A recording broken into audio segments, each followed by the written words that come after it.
So, Kerry, this book was so beautiful. Oh, thank you. So beautiful, and I know it's going to resonate with so many. You cover so much about your life. I do. What was the hardest part for you to talk about, and why?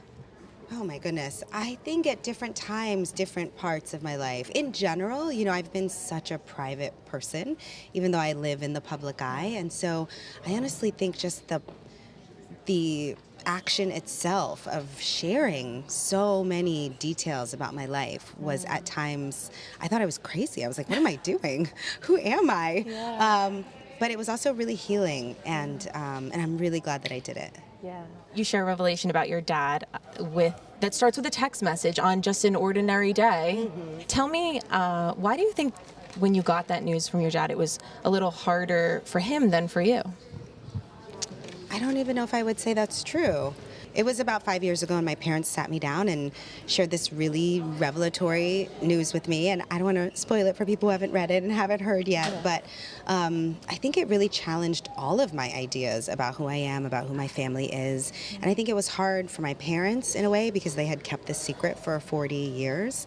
But it was hard for me because it really redefined my idea of who I was and who my family is, and kind of made me go back and question a lot.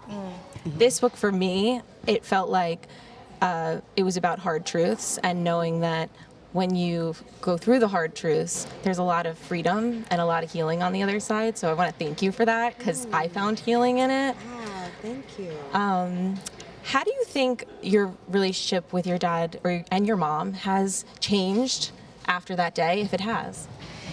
It's so interesting because I think a lot of times we don't tell the hard truths because we think that if we risk honesty, then we'll lose the people that we care about.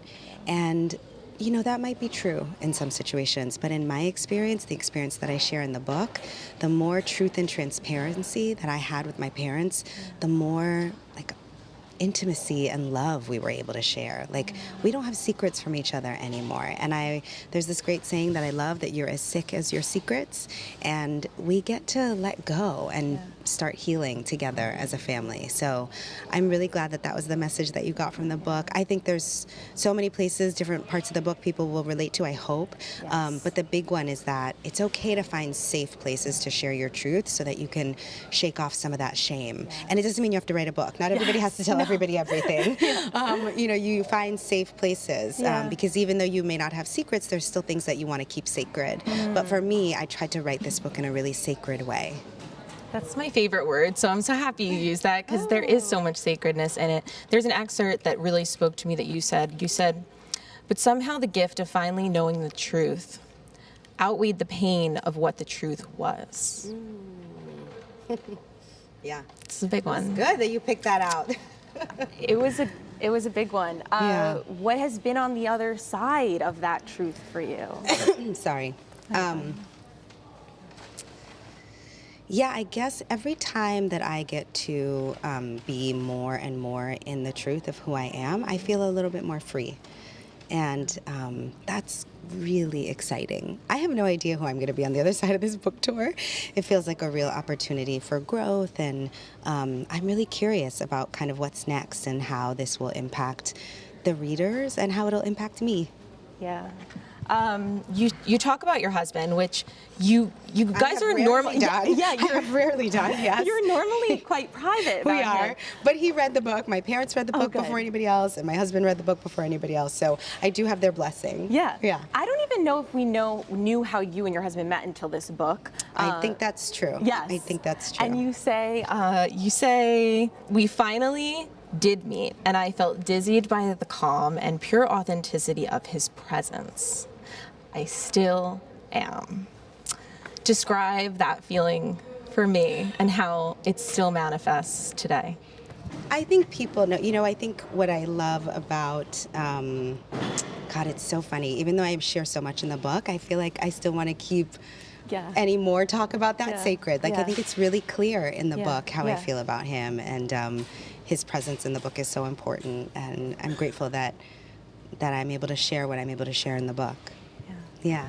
As a mom, writing this story, sharing all these truths that are beautiful, that are hard, Did you think about your kids reading this one day?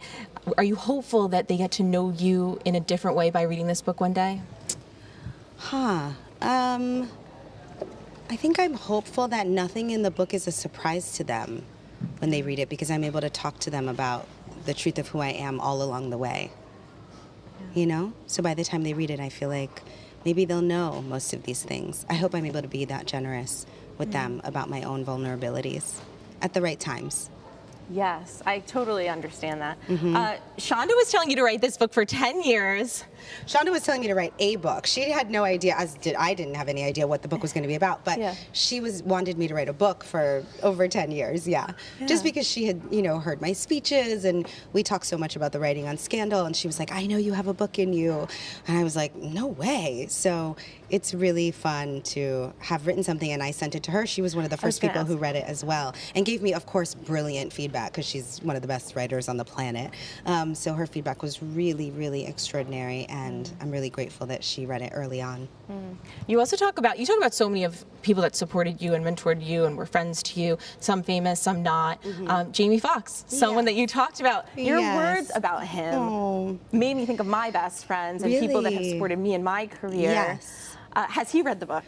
I have sent it to him. I just sent it to him, so I don't know if he's read it yet, but I'm excited for him to read it, because Jamie has been such a force for good and such a role model for me throughout my career. So I'm glad that I was able to, give him his flowers, as the kids say. There you go. We're here in your hometown. Yes.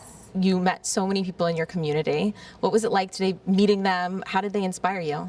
It was so fun to be here, because today was a crazy combination of meeting people from all over the world who've traveled to the Bronx, which I love, bringing people to my hometown for our first stop, but also meeting neighbors who live here who I've never met before, and then also meeting people who I've known my whole life but haven't seen for decades. So it's really, really fun to be here and to kind of be reunited and make new friends and family, and to have that circle grow. The Bronx is amazing. My grandma grew up in the Bronx, so it's always been a part of our, our story as well. So it's really special. We brought something for you today, just as a little nostalgia, and you noticed it. It's not her snack. I was like, let her eat her grilled cheese. So what is that? You could snack on it later. What is it? It is the sandwich of your youth. That is hilarious. Yep. Who made this? I think Kate picked it up. I don't know if I will still be able to eat this, but this is a classic childhood Kerry sandwich of jelly and cheese and butter on bread. Just a little bit of home for you. I need like a towel to hide under at the pool to eat it like old times. Thank you. Thank you. Thank you for this book. I can't express to you enough how much it meant to me. I felt as a woman, it was just so healing, and I feel like the conversations will change in homes because of this book. Thank you. Thank you for being here. Thanks for having me. Thank you, and thank you for my lunch.